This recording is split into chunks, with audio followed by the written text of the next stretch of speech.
Congress party के वरिष्ठ नेता और हिसार के प्रभारी जयप्रकाश ने कहा है कि बीजेपी ने चुनाव के दौरान आदमपुर की जनता से किए वायदों को सरकार से पूरा करवाने के लिए मुख्यमंत्री को वो पत्र लिखेंगे। जेपी ने कहा है कि आदमपुर में अब हाथ से हाथ जोड़ो यात्रा का वो आगाज करेंगे।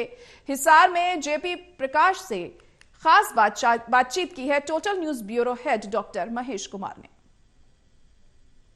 कांग्रेस पार्टी के वरिष्ठ नेता और हिसार के प्रभारी जयप्रकाश इस वक्त हमारे साथ बने हुए। जयप्रकाश जी, आदमपुर की गलियों में एक बार फिर से जेपी नजर आ रहा है, लेकिन चुपके चुपके हर एक गांव तक पहुंचने की कोशिश।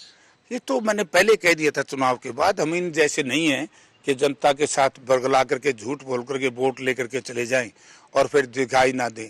जो लोग ये कहा करते थे कि जयप्रकाश 13 वर्ष तक हमें दिखाई नहीं दिया, मैं उन लोगों को बताना चाहता हूँ कि जयप्रकाश तो यही था, लेकिन इस नकम्मे व्यक्ति ने कांग्रेस ज्वाइन करके मेरा आना जाना मैंने इसलिए छोड़ दिया था कि कुलदीप बिश्नोई वहां से विधायक बन चुका था और विधायक से पहले वो बीजेपी या ये गठबंधन छोड़कर कांग्रेस पार्टी के साथ आ गया था, तो इसलिए मैं नहीं आया था।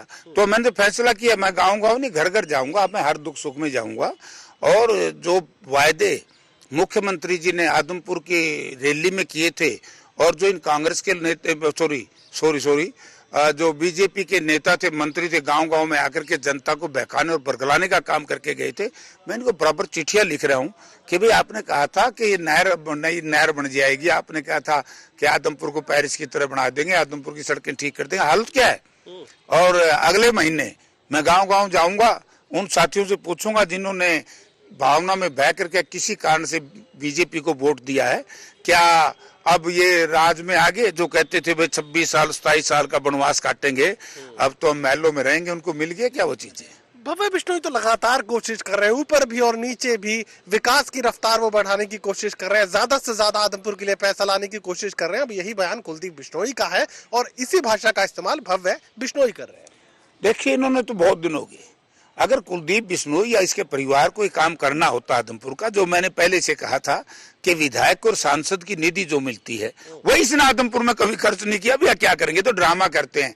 एक नाला है, खाड़ा बनता है चौधरी वाड़ी के पास, बाप और बेटा वहां जाते हैं, 10-15 दिन में फोटो खिंचवा लेते हैं।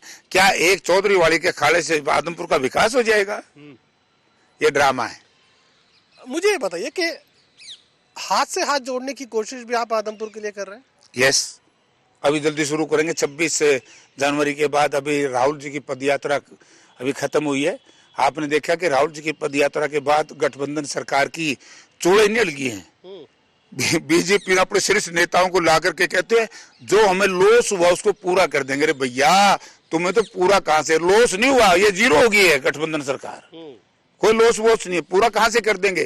कि जो नेताओं को बुलाने जा रहे हैं, जनता उनकी शक्ल देख के राजी नहीं है, नफरत है इस बीजेपी के नेताओं से, बीजेपी के नेताओं। आदमपुर के लिए हाथ से हाथ जोड़ो कार्यक्रम आप तय करने जा रहे हैं, किस तरीके का इसका पूरा जो रूपरेखा क्या होगी, किस तरीके के जो तौर तरीके हैं आप लोग इस्तेमाल करेंगे? ये हमारे प्रभारी है सुभाष चोपड़ा जी, हरियाणा प्रदेश के हाथ से हाथ जोड़ो यात्रा का, और वो आएंगे। उनकी मीटिंग के बाद जो कार्यक्रम जिस तरह का देंगे हम उसको सब साथी मिलकर के पूरा करेंगे। चलिए, जयप्रकाश साहब कहने की कोशिश कर रहे हैं कि आदमपुर के वोटर्स के बीच वो लगातार बने रहेंगे। जो वायदे सरकार की तरफ से चुनावी अभियान के दौरान किए गए थे, उन तमाम वायदों को पूरा करवाने की कोशिश वो करेंगे और इसके लिए लगातार सरकार पर दबाव बढ़ाने का काम भी वो करेंगे।